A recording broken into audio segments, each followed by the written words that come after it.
The independent chair of the safeguarding board here in the Isle of Man, Glenys, is with us. Glen, I didn't even know you existed almost. You've been in the position a year. You're doing it down Jersey. You're doing it here now. Vulnerable people, children, obviously. I kind of get the message here. But, we're talking to you now, a year in. So how has it been for you? What have you found out, and where are we going on this? You've had safeguarding board arrangements. So my predecessor was called Paul Moulton, and I took over from him a year ago. At which point the Safeguarding Act, the legislation, was coming into place, and the Act has set up statutory, legal safeguarding board. So I took over from him last year before that came into place, and I've been helping to support that into fruition. And I thought it would be useful to meet you because the Safeguarding Board is now set up and it's had its first meeting, and I think the time has come to start talking about it. Okay, well, we all know about Jersey situations for vulnerable children. I mean, it's headlines obviously around the world. Is that the same sort of thing you're looking at here? Or, I mean, just give us what sort of brief you've got. The Safeguarding Board doesn't come in to look specifically at something. Right. It comes in to make sure that all the agencies and departments who are involved in child protection, adult safeguarding are working together properly. And the board, the Safeguarding Board, has a responsibility, a legal responsibility, to actually hold those agencies to account, to say, why aren't you doing this very well? What are you doing about that? Have you thought about this? Mm-hmm.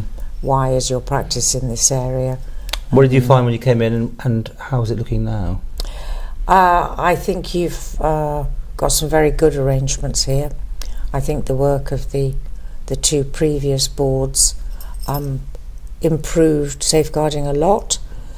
You are one of the only jurisdictions to actually set up a joint statutory board. So there are boards in England and Wales and Scotland, but they're not joint. Mm-hmm. And I think there's tremendous opportunity to be looking across the piece. Children become adults and may still need protecting. Mm-hmm. People who work with adult patients or service users, they need to be aware that those people may have children, they may look after children. So I think joining up adults and children is very positive. We have 85,000 people here. I mean, really, do we need all this? I mean, is it necessary for a small jurisdiction? The level and type of abuse found here is the same as everywhere else. Have you been shocked with anything you found here? No. So if you look at England, Ireland, Scotland, Northern Ireland, Jersey, Guernsey, you have the same types of abuse here that exist elsewhere.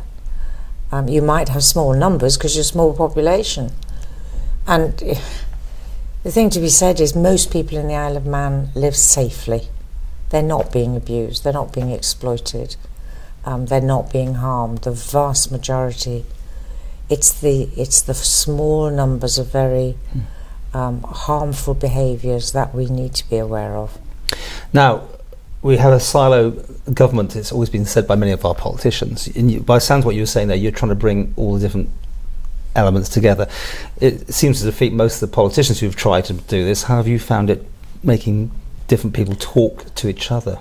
I think there's a real willingness to share what are the safeguarding priorities. What do we need to work together? We being the police, education, children's social work, adult social work, health, the voluntary sector, public health.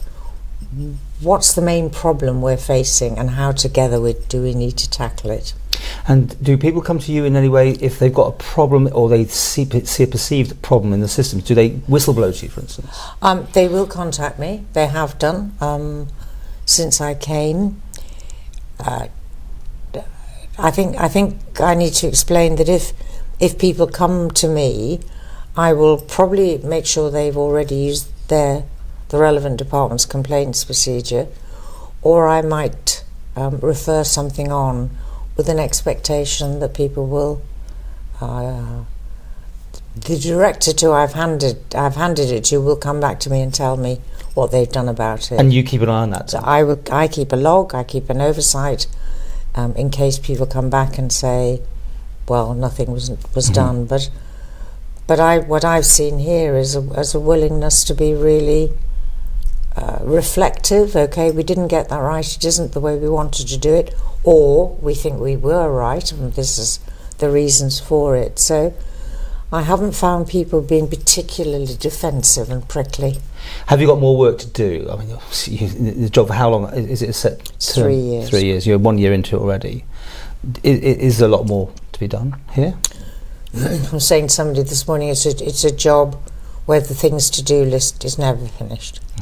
And should we have confidence in the protection that's in place already, or? Yes, I think you should have confidence in your children's services, your children's social work, your schools, your police, your adult safeguarding. There's an adult safeguarding team, a team that just looks after safeguarding adults, health services. So I think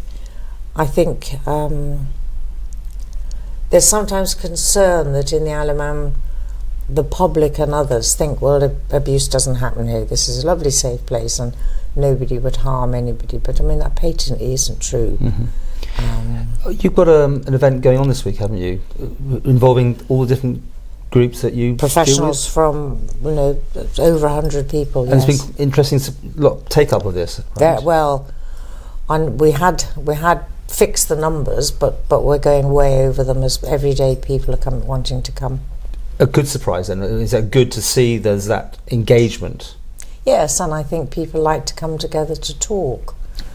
Talking to each other is really important in safeguarding. And at this event, are you talking to them as, you're doing workshops, or is it explaining things? We're having two main speakers, one on adult safeguarding, one on children's safeguarding, and the focus of the forum, the conference call, or whatever you like, is working together, is interagency working, because we know the best way to protect and safeguarding people is to talk to each other, to share information appropriately, and together put the pieces of the jigsaw together.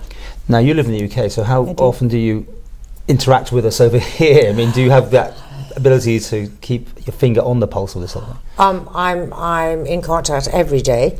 Either mostly by email, but with my office. I read local papers.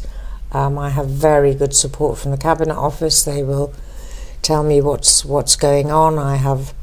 I'm here a week every month, and I meet several ministers each time.